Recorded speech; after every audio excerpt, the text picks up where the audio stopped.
ఇది నిజం. ఎన్నో అవార్డులు గత 3 ఏళ్ల నుండి అవార్డు మహిళలకే ఇచ్చే ఆలోచన రావడం కూడా గొప్పతనం.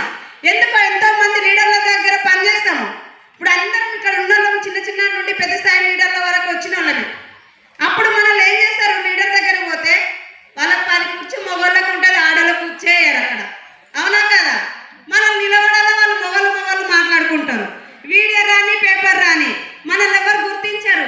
చిన్న ఉదాహరణ, మన లీడర్ ఉండని, మా లీడరే ఉండని, వీడియో వాళ్ళు పేపర్ రావాలి కానీ వాళ్ళ మొగోళ్ళే మాట్లాడుకుంటారు, మొగోళ్ళే నిలబడతారు. అలాంటి పరిస్థితుల్లో ఇట్లా ఆడవాళ్ళకు గుర్తించి అవార్డు ఇవ్వడం గొప్ప మనసే కదా. మనకు అమ్మగారు ఆస్తి ఉండని, అత్తగారు ఆస్తి ఉండని, మనకు ఎంత ఆస్తి ఉండని, ఈ వేదిక మీద ఇలాంటి అవార్డు ఇచ్చిందంటే గొప్పతనం. అలాంటిది నేను ఒకటి మహిళలకు మెసేజ్ ఇస్తున్నాను. మనం సమాజ సేవ ఎంత చేస్తామో పిల్లలను కూడా కాపాడుకోవాలి. మాయ మత్తులో పడిపోతున్నారు పిల్లలు, ఆడ మగ తేడా లేకుండా డ్రగ్స్ గంజాయి మత్తులో ఊగుతుండ్రు. ఊగున మైకంలో 30 ఏళ్ళు దాటిన పెళ్లిళ్ళు చేసుకుంటలేరు.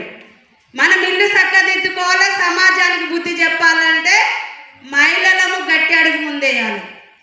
గట్టి అడుగు ముందేసి నిలదీస్తేనే మనం లీడర్లము. ఏదో అన్నారు కదా మనం మూసుకొని అంటే లీడర్లం కాదు. నువ్వెంత, నీ లెక్క అంత అన్నప్పుడే మనం లీడర్ తనంగా ఎదుగుతాం. నేను మార్ముల గ్రామంలో వరంగల్ జిల్లాలో పుట్టిన 9th క్లాసులో నాకు మ్యారేజ్ అయింది. నా స్టోరీ చెప్తా, చిన్న స్టోరీ.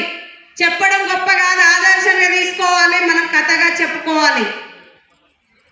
అయితే నాకు 18 సంవత్సరాలు రాగానే 2 పిల్లలు పుట్టిండ్రు. 13 సంవత్సరాలు 6 నెలలకు మ్యారేజ్ అయింది. నా భర్త మతిసీమత లేకుండా వెళ్ళిపోయిండు.